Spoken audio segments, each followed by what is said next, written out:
between the rich countries and the poor countries. I have 3 points to back up my ideas.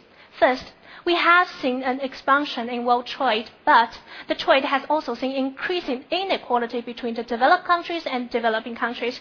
Second, globalization enabled those developed countries to exploit the natural resources, the cheap labors, and raw materials of the developing countries. And third, since the developing countries is becoming more and more dependent on the developed countries, they become vulnerable to international financial turbulence and thus intensify the poverty within themselves. So based on these 3 points, I believe that globalization is widening the gap between the rich countries and the poor countries.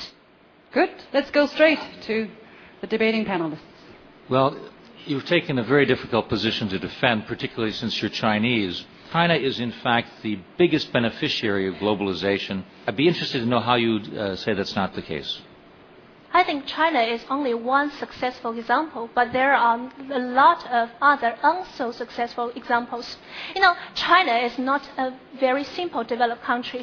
China has a very good tradition of education. That is why China can take advantage of the globalization. Problem is within the country itself. It is their tradition of education. It is within their tradition of training those talented people. It is not necessarily the beneficiary of globalization. Globalization hasn't reached every country. There are countries that are still affected by trade barriers. China is not. It's joined the WTO. It's reduced those barriers. What's lacking is more globalization. That's how you reduce the poverty in the third world. You said that because of globalization, so people will try to remove those trade barriers, and that is how they can enjoy the fruit of globalization. No, globalization means the reduction of trade barriers. That's what it's all about. But think about those countries. Those countries depending on exporting raw materials to the developed countries, do they really enjoy the benefit of Actually, globalization? they are enjoying the benefits of the globalization. In fact, what they have got is raw materials. So why not using that raw material in exchange for more advanced technologies, more education, and better life for people instead of just waiting there? And also, I want to point out, I'm not sure if I agree with you that poor countries or developing countries are being divided as to simple developing countries and complicated developing countries, which you were suggesting. Sorry, maybe I used the wrong word, because I think China is a very good example. So it is different from some other developing countries. And about your opinion, you mentioned that exporting raw material can really help those countries, but I don't agree with you.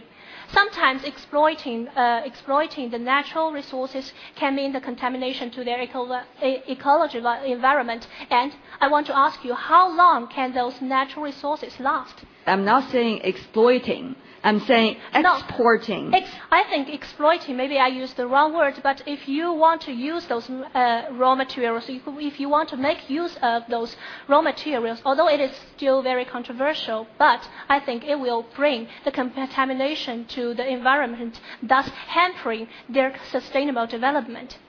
What you're saying, it is not globalization widening the gap between the rich and the poor. It is mismanagement. And misadaptation. I know it is inevitable. Globalization. I know it is inevitable, but not because it is inevitable, so it is good.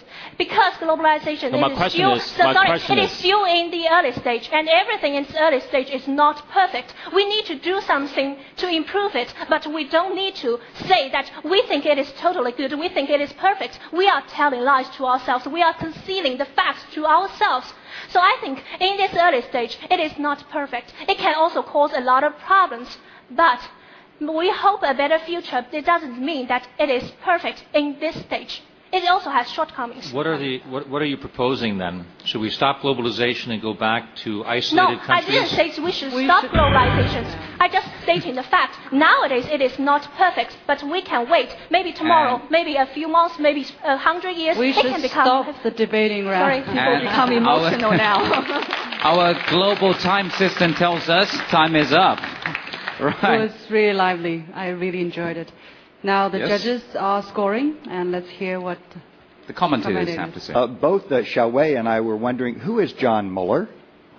John Mueller, he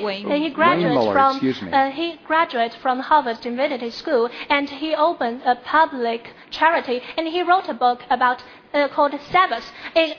Try to warn people, try to remind people of the importance of having a rest each week. Okay, the reason I ask is when you quote somebody in a speech, and this is again true of many contestants in this year's competition, it helps to identify the source so that people in the audience who are not immediately familiar with the source will understand why you're quoting it. Sorry, I would like to put that part in this, but 2 minutes, I have time limit. Well, that's true. The important thing is that you knew that. So if you're giving a speech in another venue, then you would be sure to identify the source for the audience, and that's the important thing. I will do that. I will definitely do that. Thank you for your advice. Okay, good job. We have the scores for contestant number 22. Let's take a look. The highest and the lowest are eliminated. And Dong Qingyun has 94.643. Congratulations. Thank you. Congratulations. Thank you very much. Well, now we're going to invite contestant number 23 of this competition, Dai Yuerong. Start the prepared speech. Please go. Okay, ladies and gentlemen, I used to be a person who gives up easily. When it's too early to get up, I would sleep in. When I carried some heavy bags and only 10 minutes walk, I would sneak into a taxi. But for the past 1 year, there's one real challenge in which I didn't give up. It has helped me to find a new spirit within me. I worked for a whole year making a documentary on autism, or 自闭症 as we say in Chinese. I can still remember the first time I went into the classroom with autistic children. They were screaming and shouting and fighting and jumping all over the place. It was total chaos. Some scratched or even beat me. I was scared to death. I felt like giving up. Children are born with autism and cannot make proper contact with the outside world. And even worse,